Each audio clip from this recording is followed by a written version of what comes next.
Regardez ça, ce milliardaire américain s'est fait injecter le plasma de son fils. Il prend 91 compléments alimentaires chaque matin et engage 30 experts à plein temps pour analyser son corps, avec un objectif unique, ne pas mourir. Beaucoup le regardent comme une bête de foire, comme un cas complètement extrême, mais en réalité il est peut-être seulement la partie émergée de l'iceberg de notre société. Montre connectée, bain froid, capteur de sommeil, cryothérapie.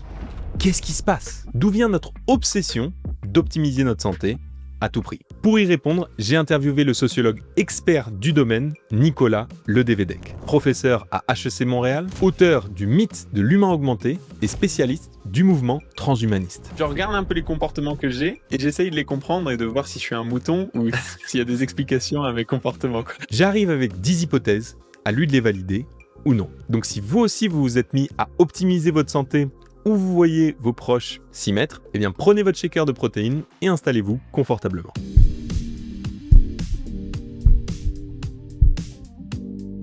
J'ai une première hypothèse. Bon, c'est l'hypothèse la plus banale, la plus basique. Est-ce que c'est l'effet du Covid? C'est pas un facteur, je dirais, explicatif suffisant. Le phénomène de l'optimisation de soi, de sa santé, il est bien antérieur. Donc à la rigueur, on pourrait voir que la pandémie, ça a été sans doute un facteur qui a accentué, qui a amplifié, mais on peut pas le prendre comme une cause fondamentale première. Conclusion numéro 1, le Covid est plutôt un accélérateur qu'une cause profonde, et on va voir que les raisons sont en fait beaucoup plus larges. La deuxième hypothèse, c'est que on est de plus en plus riche en moyenne et on a de plus en plus de temps libre pour la société en moyenne. Et donc ce sont les personnes plutôt riches et avec du temps qui peuvent penser à la longévité. Par rapport à il y a 50 ans, on travaille en effet 400 heures de moins par an, en tout cas en France, et on peut se dire que ça fait donc 400 heures de temps libre en plus. Ouais, alors hypothèse intéressante et en même temps, c'est une idée qui sociologiquement pose problème. C'est pas tout le monde qui bénéficie finalement des fruits de cette richesse. Là, je renvoie aux travaux très intéressants du sociologue Hartmut Rosa, qui a travaillé sur ce qu'il appelle la société de l'accélération. People feel pressed, they feel short on time, right? And that has to do with the dynamization of the world. So we have the feeling that we need to run faster and faster just to keep pace with a fast-moving world, right? Just to keep our place in this world. We try to do multitasking, right? When you now, for example, use your cell phone to talk to someone, that's no longer a monotasking activity, you try to surf the internet. Et d'une certaine manière, finalement, on bénéficie de moins en moins de temps libre. En revanche, c'est vrai que pour, on va dire, une petite catégorie de la population, une forme d'élite aujourd'hui, presque la santé devient une forme de nouveau capital qu'on affiche. Regardez Mark Zuckerberg, Jeff Bezos. Pendant longtemps, ils ne faisaient pas vraiment attention à leur corps ou à leur santé. Et puis récemment, ça a complètement changé. Être riche ne leur suffit plus du tout. Donc c'est vrai, mais ça permet pas de comprendre l'ampleur du phénomène qui touche effectivement aujourd'hui beaucoup plus largement l'ensemble des individus. Conclusion numéro 2, le temps et l'argent, ça joue bien sûr, mais il y a de meilleures explications qui d'ailleurs vont arriver. La troisième hypothèse, c'est est-ce qu'il y a une mode de l'individualisme? Et donc, si on meurt tôt, ce serait de notre faute? C'est une question centrale. En revanche, je remettrai en question le terme de mode. Finalement, l'idée de mode, on est dans cette idée que c'est quelque chose qui émerge un peu spontanément de la part des individus, mais l'individualisme, c'est le produit d'un modèle de société. On est dans un modèle qui tend à culpabiliser de plus en plus les individus. Si vous avez des problèmes de santé, c'est parce que vous ne vous donnez pas les moyens d'être en forme, parce que vous n'êtes pas responsable, vous avez une mauvaise hygiène de vie, etc., etc. Notre épanouissement est de plus en plus relégué aux individus aujourd'hui. C'est très problématique, mais c'est un facteur explicatif important. Ça nous renvoie aux travaux aussi d'un philosophe très important, Michel Foucault, ce qu'il a appelé le biopouvoir, comment la santé aujourd'hui, c'est un enjeu de pouvoir important, et donc c'est un enjeu politique très clair. On a donc une première hypothèse qui est validée, en retenant quand même que l'individualisme, c'est pas forcément quelque chose qu'on cherche, mais plutôt le cadre dans lequel on baigne. Avant de passer à la prochaine hypothèse, j'en profite pour vous dire que je suis aussi conférencier scientifique et animateur. J'ai notamment récemment animé les Olympiades internationales de physique cet été. Donc si vous voulez que j'intervienne dans votre entreprise, dans votre université, je vous mets mon site de conférencier, premier lien dans la description. Une autre hypothèse, c'est que on est dans une société qui est aussi de plus en plus productive. J'ai même l'impression que quand je lis ou quand je fais de la méditation, je suis productif parce que je fais quelque chose qui est bon pour mon développement personnel. Pour la santé, encore une fois, on a l'impression qu'il faut être productif pour vivre le plus longtemps possible. Exactement. L'injonction à la productivité, à la performance, au dépassement de soi, c'est capital dans nos sociétés. De plus en plus, aujourd'hui, on travaille plus simplement pour vivre. Presque, on vit de plus en plus pour travailler. Il faut manger pour vivre et non pas vivre pour manger. Un des grands troubles, des grandes maladies du 21e siècle, c'est ce qu'on appelle le burn-out, l'épuisement professionnel. Et dans un modèle gouverné par l'idée de productivité, de performance, c'est clair que ça oblige d'une certaine façon à devoir s'entretenir. Son corps, sa santé, pour rester au niveau, pour rester performant et productif. Apple, Amazon, en fait, les grandes entreprises liées aux GAFAM proposent depuis quelques années déjà aux femmes salariées le remboursement de la congélation des ovocytes, qu'elles puissent reporter leurs projets personnels à plus tard pour se consacrer corps et âme au travail. Dans toute la vie personnelle, de plus en plus tourne autour de l'impératif du productivisme, clairement. Conclusion numéro 4, il faut être productif, ça oui, et justement la santé devient une condition pour continuer à suivre ce rythme. Une autre hypothèse, c'est qu'on est rentré dans une mode de la data, des données, et ça simplifie, ça permet de rendre la santé plus accessible. Ça permet en tous les cas de quantifier. Ce qui est important finalement, c'est de voir ici que les technologies d'un point de vue sociologique sont jamais neutres. Elles comportent des valeurs liées à notre modèle de société. La quantification, c'est très relié à l'idéal de la performance, de l'optimisation. Puisqu'on peut mesurer, on va être dans la logique justement, comment je peux optimiser tel paramètre pour être plus performant. Et c'est vrai que ça pour le sommeil, pour l'activité physique, c'est aujourd'hui généralisé. Il y a justement un sociologue Sorokin qui parlait du terme de quantophrénie pour montrer l'obsession de la mesure dans nos vies et dans nos sociétés contemporaines. Alors c'est pas forcément en soi pour moi un facteur, une cause première, mais c'est un relais très important du productivisme dont on parlait dans l'hypothèse précédente. J'avais commencé avec une appli à donner tous mes repas de la journée avec des photos en expliquant un petit peu plus en détail pour qu'elle me dise ok, est-ce que tes 3 macros protéines, lipides, glucides, t'as eu exactement ce qu'il te fallait dans ta journée, mais aussi tous tes micro-aliments. Quelque part, je me dis, est-ce que c'est si mauvais? Si je le faisais pas, je serais en moins bonne santé et je me sentirais moins bien dans mon corps, sûrement. Chercher une meilleure santé en soi, évidemment, c'est pas du tout condamnable, c'est quelque chose qu'on recherche. Le problème, c'est que les enjeux liés à notre santé, à notre corps, sont pas neutres. Ils sont pris dans des dynamiques de pouvoir, mais même la focalisation sur l'idée de santé en soi, qu'on en fasse un impératif de société, je veux dire, c'est nouveau historiquement aussi. C'est pas anodin. Peut-être c'est ça le point d'avantage capital, c'est que la santé, quand on le voit ici, quand on en parle, c'est beaucoup plus une santé individualisée. Or, on oublie de voir que la santé, effectivement, comme un idéal de société, c'est tout à fait bénéfique et souhaitable, mais comme un idéal collectif. C'est la société de moi. Problème collectif. Je peux t'aider à te changer, toi. Solution individuelle.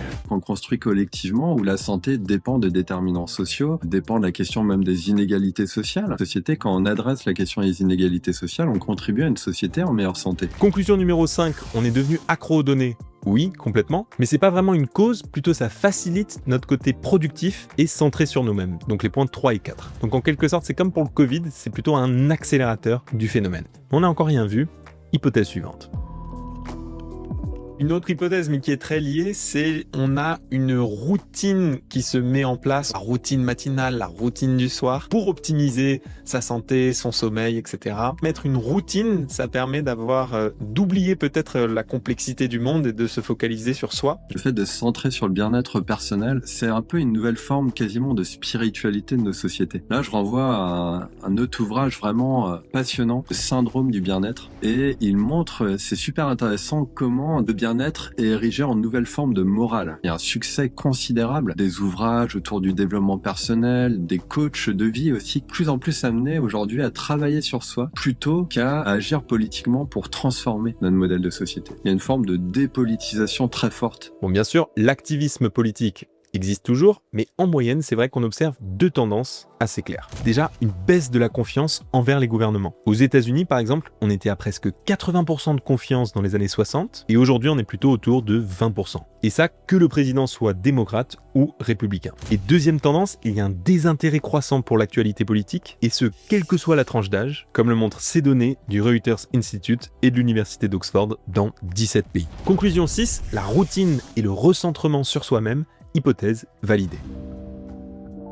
Une autre hypothèse, est-ce que les réseaux sociaux amplifient les phénomènes? Et donc, comme on voit que tout le monde s'y met, eh bien, on s'y met. Complètement. Les réseaux sociaux, c'est une caisse de résonance extrêmement importante. C'est pas neutre, les réseaux sociaux, comme les technologies. Et donc, c'est un relais, évidemment, important aujourd'hui de cette idéologie du bien-être, de l'optimisation de soi et de sa santé, clairement. Quand j'avais fait la vidéo sur le sport, pourquoi tout le monde se met à courir, on avait trouvé plein d'hypothèses. Et dans les commentaires, tout le monde disait « Non, mais c'est les réseaux sociaux. Cherchez pas, c'est uniquement les réseaux sociaux. » Je disais « Bah non, regardez, il y a quand même d'autres réponses. Ouais. » Mais c'est vrai que c'est les caisses de résonance. Ouais, j'aime beaucoup l'expression. Ce n'est qu'une caisse de résonance et pas une cause première, mais comme les effets sont tellement grands, on peut quand même valider l'hypothèse. J'avais une autre hypothèse, c'est est-ce qu'on n'a pas plutôt peur de la vieillesse plutôt que de la mort? Effectivement, la représentation de la vieillesse, du vieillissement, tend de plus en plus à être stigmatisée. Ça nous permet d'évoquer un point important qui est la question de l'agisme. Tout ce qui ralentit, tout ce qui justement relève plutôt de notre fragilité, en particulier la vieillesse, le vieillissement, tend à être requalifié négativement au profit d'un culte de la jeunesse, de corps parfait, en santé, etc. Dans bien d'autres sociétés, la question de la vieillesse, du vieillissement, au contraire, sont vus comme positivement l'âge de la sagesse, de l'accomplissement de soi, où on transmet aussi, etc.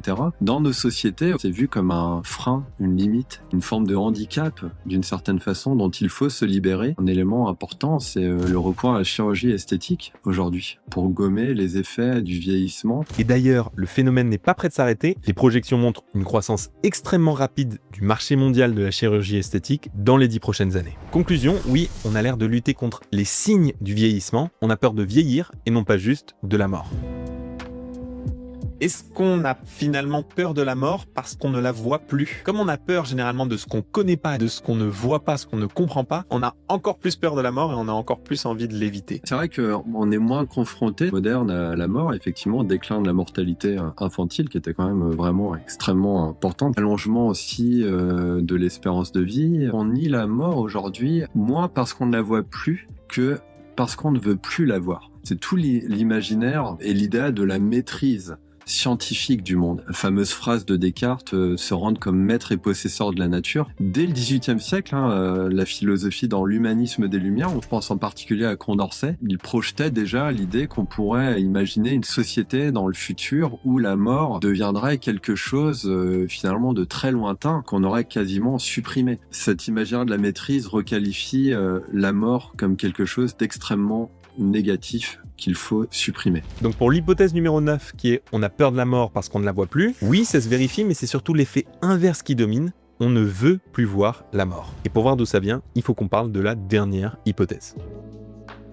Tu fais la transition parfaite avec la dernière hypothèse, puisque la dernière c'est que la mort serait comme un bug, une maladie, une pathologie naturelle à corriger et qu'on pourrait corriger avec les sciences. Ouais, c'est le mouvement transhumaniste. D'ailleurs, il est très bien placé pour en parler puisqu'il est expert et auteur sur le sujet. Qui est né dans les années 80-90 au cœur de la Silicon Valley, qui cultive l'idée que finalement on peut et on doit utiliser les nouvelles technologies pour dépasser la condition humaine, pour accéder à un nouveau stade de l'évolution des êtres humains. Aujourd'hui, c'est très prégnant. C'est-à-dire, c'est porté par les plus grandes entreprises de la Silicon Valley. Google, finalement, a toute une filiale, Calico. L'objectif concret de mettre un terme à la mort. C'est l'imaginaire aussi qu'on pourrait appeler techno-solutionniste. La réalité, c'est qu'aujourd'hui, on voit plutôt une baisse de l'espérance de vie dans les sociétés industrielles liées à nos conditions de vie. On est dans un fantasme complet, l'idée qu'on pourrait repousser indéfiniment la mort. Fantasme qui est très structurant. D'accord, donc même s'ils y sont pas, ou ils y sont pas encore, on ne sait pas. En tout cas, ils influent sur nous, même peut-être sans qu'on s'en rende compte. Parce que c'est vrai que même le Brian Johnson, qui augmente tout, la thérapie génique, il fait attention à tout ce qu'il fait, tout ce qu'il mange, tout ce qu'il boit, tout ce qu'il respire, il va pas du tout vivre 200 ans. Alors peut-être qu'un jour ça arrivera. Quand je regarde tout ce qu'il fait, je me dis, ah ouais, je suis un petit peu déçu.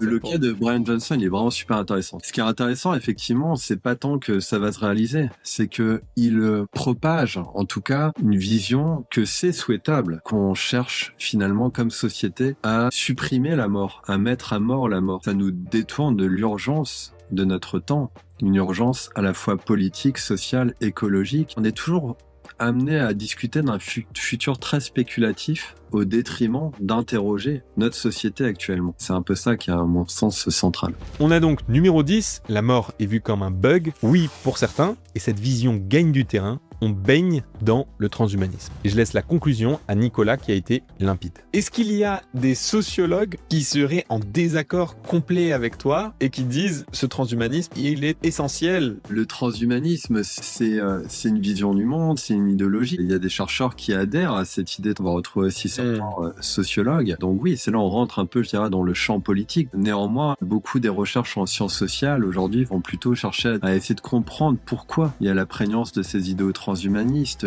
Il y a vraiment, je trouve, un travail important en sociologie de déconstruire des mythes contemporains, à l'égard desquels il faut exercer un esprit critique important. Je pense que ça contribue justement pour le coup à une société plus en santé aussi. Donc faire attention à sa santé, oui, bien sûr, mais les vraies questions c'est jusqu'où et pourquoi faire. Voici le tableau récap avec toutes les hypothèses. Dites-moi quel prochain sujet vous plairait sur ce format où je pose des questions à un sociologue. J'en prépare plein d'autres. Abonnez-vous pour la suite et je vous dis à très bientôt.